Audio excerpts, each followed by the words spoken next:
The tenses can be divided into three different types. First one is past tense, present tense and future tense. So the past tense, present tense and future tense. Past tense can be divided into four different groups. That is simple past, continuous past, perfect past and perfect continuous. Present tense also can be divided into four different parts: simple present tense, continuous present tense, perfect present tense and perfect continuous present tense. Same with the future tense. Future tense can be classified into simple future tense, continuous future tense, perfect future tense and perfect continuous future tense. Today we have to deal with the present tense.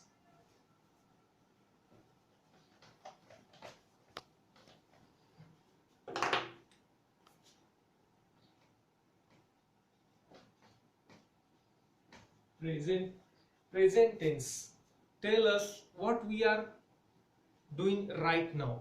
It tells us about our current situation. So present tense tells us about our current situation, what we are going to do or what is happening. First we are going to deal with the simple present tense.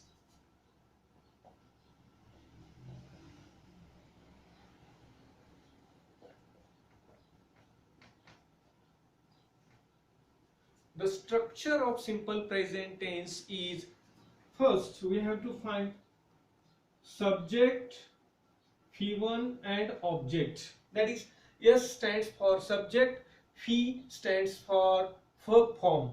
We have to choose or we have to take phi1, verb's first form, and object. So that is the structure of simple present tense. Example is like that: I write a letter. So I stands for yes, write stands for V1 and object. Another example: he plays cricket. He stands for subject, plays verb and cricket is object. In this way,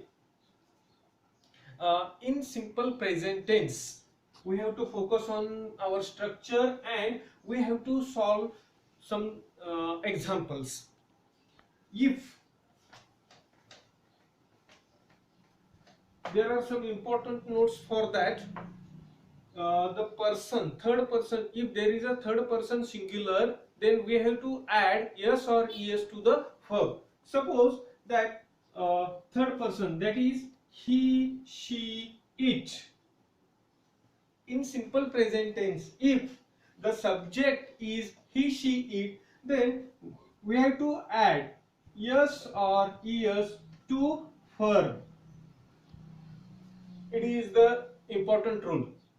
So we are going to take an example, that is Rama goes to school. Goes to school. If I am going to take an subject as you, then you go to school. If there is third person singular he, she, it, then we are going to take or we are going to add yes or es to verb. Now we are going to solve some important examples.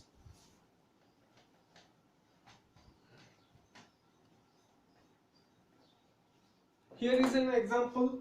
I am going to write a different tenses examples and then we are going to convert these sentences into simple present tense. The first sentence I am going to write is he is calling. He is calling to me. He is calling to me. So this sentence is in a different form or different tense.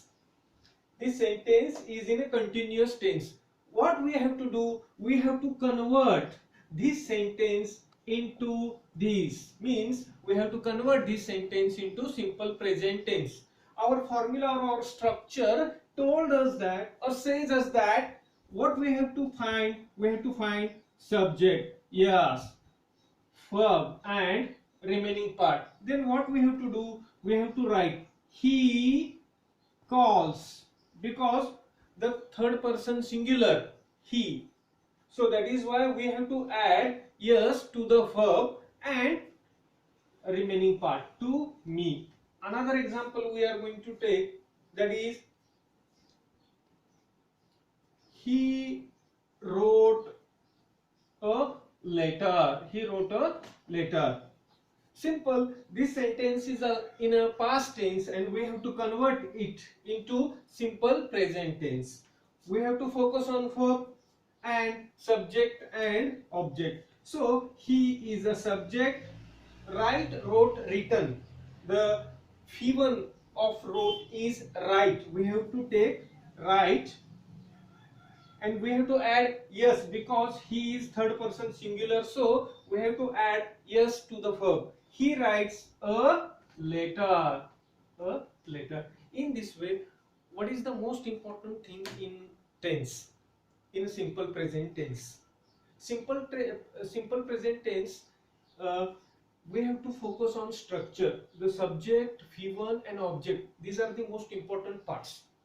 We may identify with the help of this structure. If there is third person singular, means he, she, it, then verb, we have to add yes or es to the verb. That is the key points in this.